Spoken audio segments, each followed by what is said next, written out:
RRB NTPC के छात्रों की तरफ से आज बिहार बंद बुलाया गया और इस बिहार बंद को जिन राजनीतिक दलों का समर्थन मिला उनमें से एक है जाप पार्टी। और जाप के अध्यक्ष पप्पू यादव इस वक्त हमारे साथ मौजूद है, जो कि लगातार छात्रों के समर्थन में प्रदर्शन करते रहे हैं। लेकिन आज सड़क पर उतरने का क्या मतलब है? मैं तो हमारा ही बंद था। 28 तारीख को हम लोगों ने फर्स्ट दिन जब ये लाठी चलाए थे तो हमारे छात्र और हम लोग मिल करके राजेंद्र नगर पर 28 तारीख के बारे में हम लोगों ने ये तय किया था कि हम लोग को बैठना है।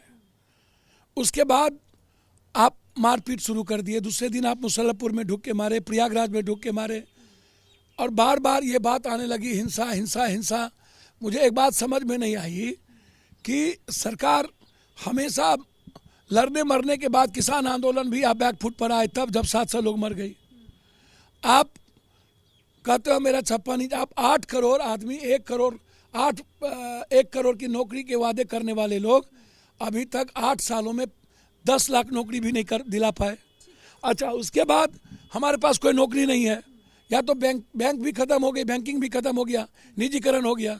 आर्मी और रेलवे के अलावा बहुत बड़ी नौकरी की तादाद नहीं है। आप वैकेंसी निकालते हो, बाद में प्रस्तावना बदल देते हो, तो आप ये भी गुनाह किए हो, आप झूठ बोले। और जब स्वतः बड़ी क्रांति हुई, एक बड़ा आंदोलन हुआ, तो पप्पू यादव को खड़ा होना पड़ा उस दिनों से। फिर चेयरमैन हमको बुलाया, चेयरमैन ने कहा कि सर ऐसी ऐसी बातें हैं, रेलवे बोर्ड आप लगातार रेल मंत्री आकर के कुछ कुछ डेली बोल रहे थे, और फिर आके कहते हैं कि मुझको कोई जानकारी नहीं, रेलवे बोर्ड ने ऐसा कर दिया। तो आपने जो ऑर्डर निकाला उसमें आपने सीटू के बारे में कुछ नहीं निकाला। कितने आप 4 मार्च को एग्जाम चुनाव हो जाएगा और 10 मार्च को देश का रिजल्ट निकलेगा। आप धोखेबाजी की तरह जितना बड़ा धोखा देते हो, पहले भी आप 8 साल में धोखा दिए, यहाँ 16 साल में धोखा मिला। चुनाव में आप अपना मैनिफेस्टो कुछ लाते हो और आप करते नहीं हो। पप्पू जी एक सवाल है मेरा, आप शांति की अपील कर सकते थे छात्रों से, क्योंकि बीते दिनों जो तस्वीरें आई हैं, तोड़फोड़ उपद्रव की तस्वीरें आई हैं, आपकी बात छात्र सुनते हैं, तो आप शांति की भी अपील कर सकते थे। बिल्कुल शांति की अपील सारे छात्र। उसके बाद आप देखिए, जब रेलवे बोर्ड में हम चेयरमैन से मिले, उसके बाद आप देख लीजिए कहीं कोई घटना घटित नहीं हुई। और जो लोग कोचिंग वाले बात करते हैं, तो ये कोचिंग वाले होते कौन हैं?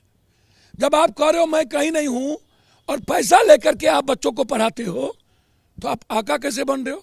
इशारा किस तरफ है आप? डर भी, सुरसुर भी, मुरमुर भी। तो डर गए कि बिक गए? किसके बारे में आप कह रहे हैं? कि बिक गए, डर गए कि बिक गए? मुझे नहीं समझ में आ रहा, आप बताइए किसके बारे में? ये कोचिंग वाले को जब ये एफआईआर हो रहा था तो पूरे देश के लीडरों ने कहा ये गलत है, इवन सत्ता पक्ष के लोगों ने भी कहा गलत है। सिर्फ विपक्ष नदारत है, लालू एंड फैमिली को न ट्वीट का कोई मतलब है और न एक और परिवार है जिसको ट्वीट का भी मतलब नहीं है। रोजगार के नाम पर चुनाव में गए, और जब इतनी बड़ी हिंदुस्तान में रोजगार के नाम पर इस झूठे और वादा खिलाफी और धोखेबाजों सरकार के खिलाफ जब जंग की आगाज हुई, तो सब गायब हो गए, कोई ट्वीट तक नहीं किया। और उसके बाद कल एक वीडियो आ जाता है रात में कि मोदी जी ठीक, रेल मंत्री ठीक।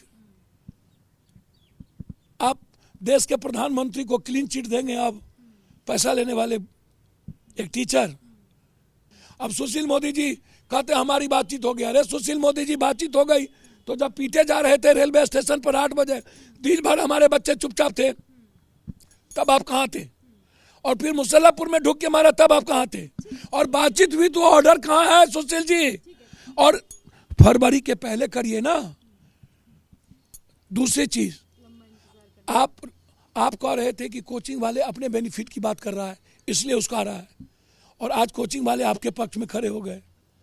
तो ये कौन सी गुट है, क्या चल रही है?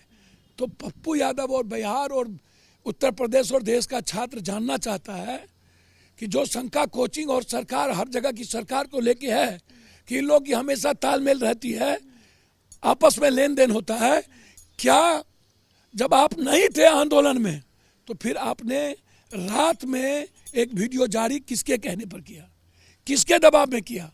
जब आप बिहार में नहीं है तो ये डर कैसा? क्या आप पिता हैं?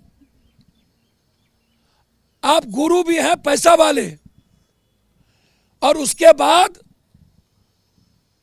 आप ये मत कहिए पॉलिटिकल पार्टी तो कोई था ही नहीं इसमें, सारे बच्चे थे। एज ए भाई, एज ए पिता पप्पू यादव था, कोई पॉलिटिकल पार्टी नहीं थी। लेकिन अब सवाल ये उठ रहा है कि सारी बातें तो सरकार ने मान ली है। सरकार ने कहा है कि हम कमेटी बनाएंगे, इस पर फैसला होगा, एग्जाम भी टाल दिया गया। रेलवे मंत्रालय 1 करोड़ में क्या हुआ, जीएसटी नोटबंदी में क्या हुआ, काला धन में क्या हुआ, कोरोना में क्या हुआ, नौकरी मैनिफेस्टो में था क्या हुआ,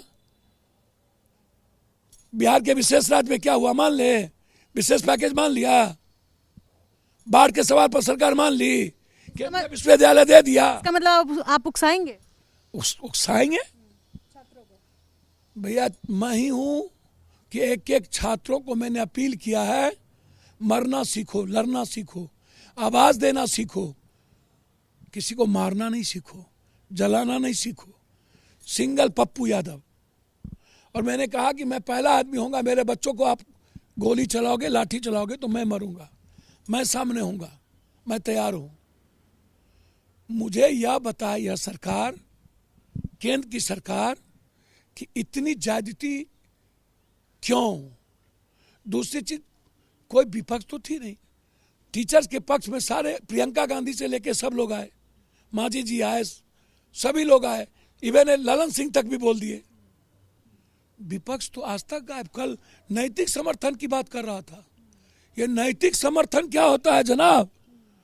रोजगार पर बड़ी बड़ी बात करने वाला, जबरदस्ती पॉलिटिकल इवेंट्स, इन लोगों के दोहरे दोगले चाल चरित्र को इस बार देख लिया पूरा देश के यूथ ने, कि जब मेरी बारी आती है और हम मरते हैं, और जब मेरे अधिकार की बारी आती है तो सब गायब हो जाता है।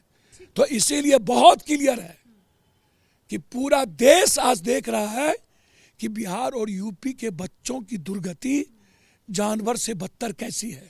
बहुत शुक्रिया बातचीत करने के लिए। तो पप्पू यादव यहाँ सामने नजर आ रहे हैं, हालांकि इस वक्त अपने घर पर हैं। उम्मीद है थोड़ी देर में ये छात्रों के साथ प्रदर्शन करने के लिए पहुंचेंगे ज़रूर। लेकिन इनका कहना है कि आज का प्रदर्शन एक पॉलिटिकल पार्टी के नेता के तौर पर नहीं है, ये प्रदर्शन छात्रों के हित में है। हालांकि निशाना आप साफ साफ सुन सकते हैं, समझ सकते हैं, जो पप्पू यादव जिन पर उठा रहे थे, जिन पर निशाना साध रहे थे। लेकिन सवाल यह है कि छात्रों का प्रदर्शन आज की तारीख में क्यों किया जा रहा है, ऐसे समय में जब सरकार ने सारी बातें मान ली है। अपने सहयोगी शैलेश कुमार सिंह के साथ निधि श्री, एबीपी न्यूज़, पटना।